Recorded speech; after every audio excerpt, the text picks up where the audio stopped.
Many of you are aware that Kimberly and I signed up to be poll watchers, and we have been appointed by the Harris County Republican Party in order to be a poll watcher. And if you watch our video that we talked about our training, first of all, we had to contact the GOP and let them know that we wanted to be able to stop the steal. And so we had to go through online training at the Texas Secretary of State's website. And then we actually had to be appointed. So you could either be appointed by the state GOP party or a candidate or a county. And Kimberly and I both were appointed by our county, but I have my little official name badge that says poll watcher. And I tell you, this location is really big. I'm going to go ahead and change it around so that you can see.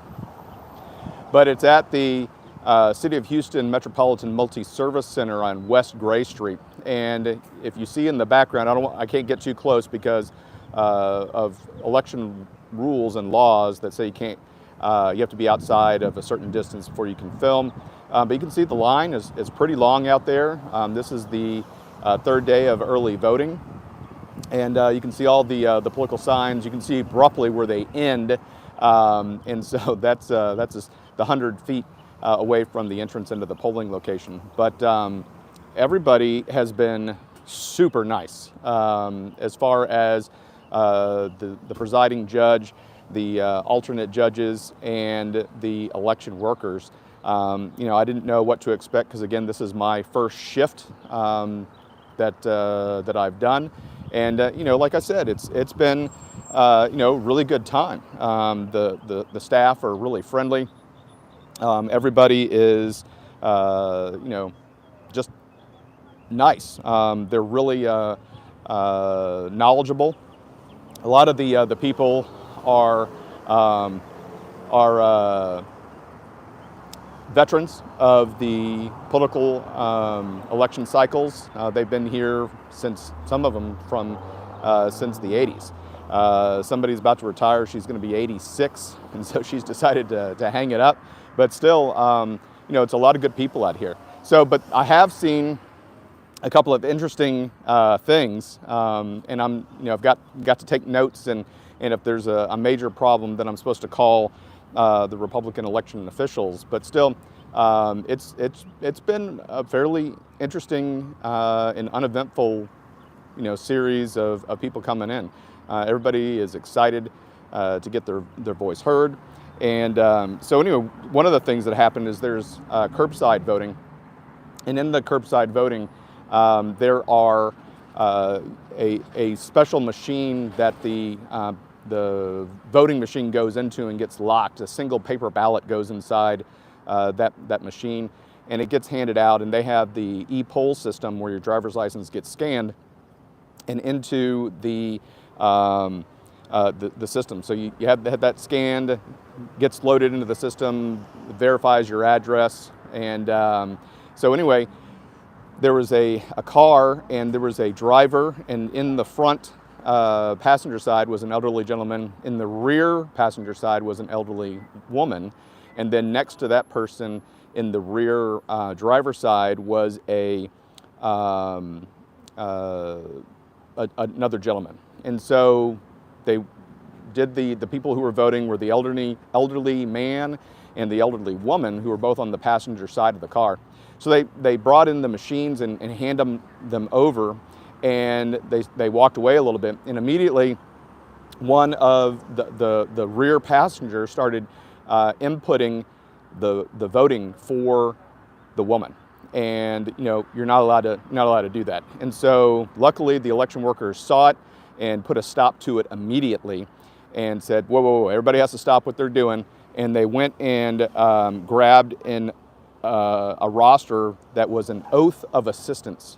And that oath of assistance was in order to prove and make sure that this person was not an operative, a political operative, or a member of a party that was helping the person vote,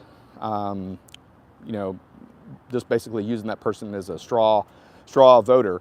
And so the person signed that, and they were able to start that again. The election workers kind of got excited when that happened, because obviously that was unusual. They said, look, we didn't expect them to start pressing the voting buttons for the individual.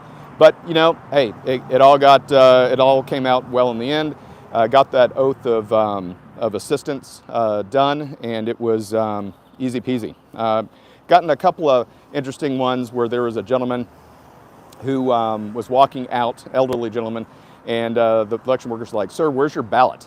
And he said, well, it's in my pocket. And so they said, we need to pull that out of your pocket. And the way the ballot system works in Texas is you're given a blank piece of paper with a giant black arrow on it.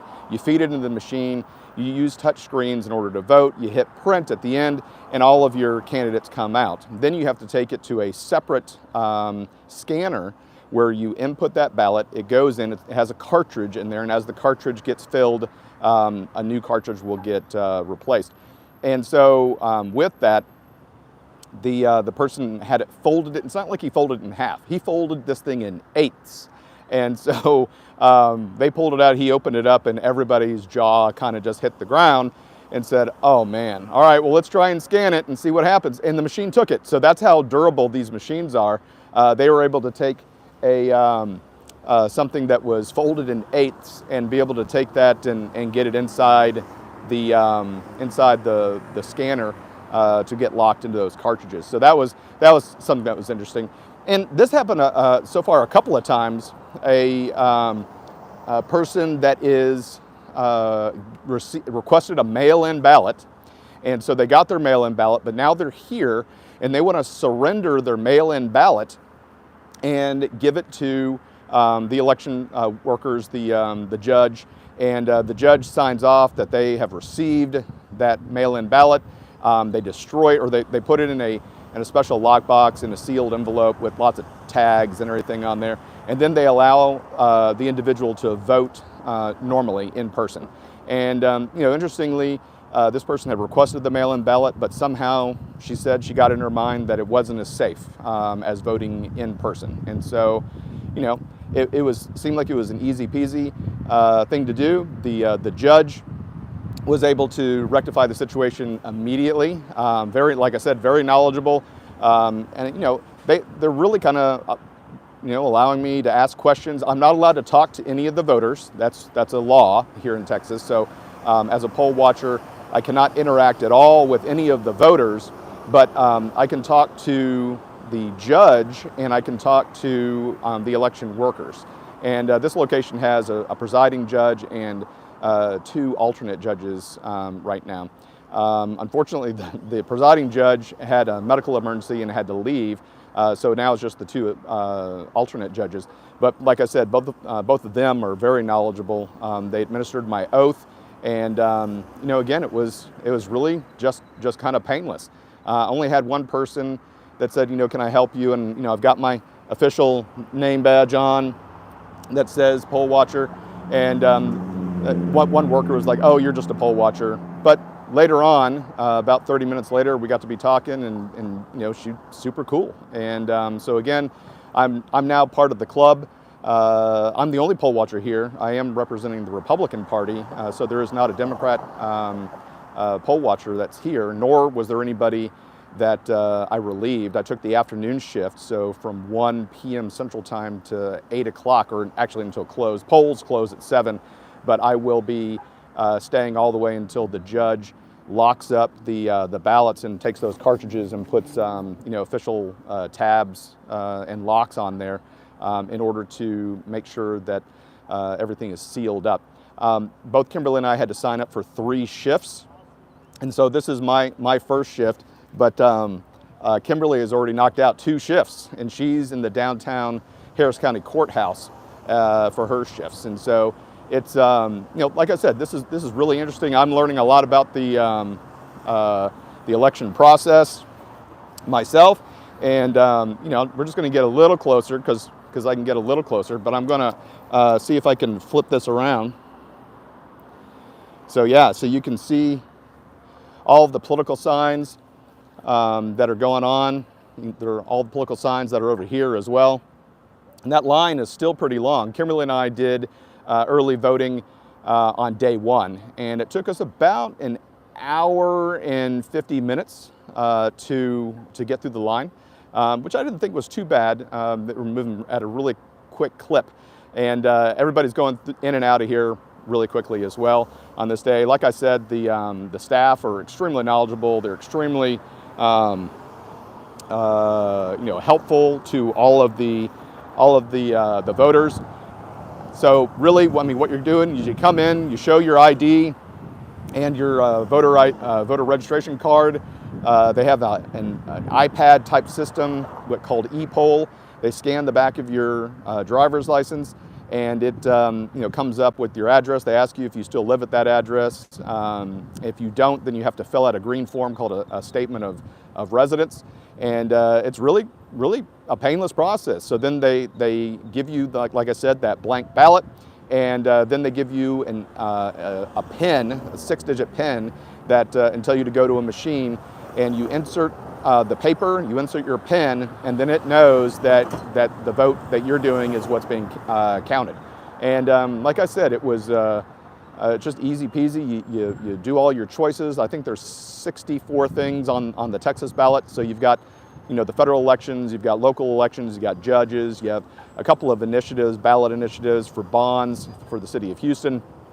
And then you hit print, that piece of paper gets printed out, and you take it to the scanner. And again, you insert it, the ballot goes away, it disappears and gets locked in this canister and is sealed and has a tag on it. And there's a counter that says how many things are scanned in there. And yeah, it's just it's a very slick organization. You get your little sticker that I voted, and you move out. And like I said, they're really hitting people up, getting a lot of people through the system rapidly. I want to say there's probably close to 100 machines, so they're able to have 100 people voting at any given time, and it's really good. So the process is extremely painless and very efficient. So yeah, so another interesting thing that happened is there's various types of IDs that you are allowed to utilize in order to vote. And one person caught somebody off guard by having a concealed carry as their ID method. And so that was pretty cool that they were like, well, I've never seen this before. And it turns out you couldn't scan it per se, but by having that go in there, it did register. And so the person was able to utilize that. And so again, as long as you have, a valid type of voter ID, you're able to get in there and get out quickly. So those are some of the funny things that have occurred so far in my first hour of doing this shift. But I'm going to come out a couple of times and let you know what's going on. Stay tuned. We're going to do a full episode. Kimberly's obviously in a different location than I am, and so she is, has her own set of notes. We also have to have different shifts. So if she's doing a morning shift, I'm doing an afternoon shift. If she's doing vice versa, because we need to be able to be available for the children because they're still young, and so we can't work the same shift at the same time because we have to get them to school, pick them up from school, dinner and things like that. So yeah, so it's been a great experience. In order for me to leave as a poll watcher, I have to get permission from the presiding judge or the alternate judge, since the presiding judge is in the hospital. And so I asked, I'm being Army, I'm a rule follower, and I said, Judge, can I take a quick 15-minute break? And she looked at me like I was crazy. She's like, yeah, go ahead. And I said, well, I need your permission by the rules. And she goes, okay, yeah, you have my permission. You don't need that. We're not that way here. So don't get too wrapped around the axle. But yeah, like I said, all the people are really cool. And it's a really good experience. And yeah, I definitely want to do this again. Now, being a poll watcher, it's an unpaid position, and so there's no compensation for it at all. But being an election worker or a clerk, or a judge, you actually get paid to do that. And so, but there's a lot more training that's involved with that. And I'd be interested in doing that some other time as well. So yeah, so this is the first live stream from my first shift in early voting here in Houston, Texas. And again, the process was fairly painless, getting all of the training, online training and taking an exam and taking the oath of office, getting an appointment. Just took some perseverance in order to go through the process. But I think it's worth it. I think it's worth it to be able to be politically active and to be able to get in there and make sure that people are making a difference. And so it's this is the first of many live streams, and I hope everybody's doing great. And I'm going to get back to work. All right, thanks so much.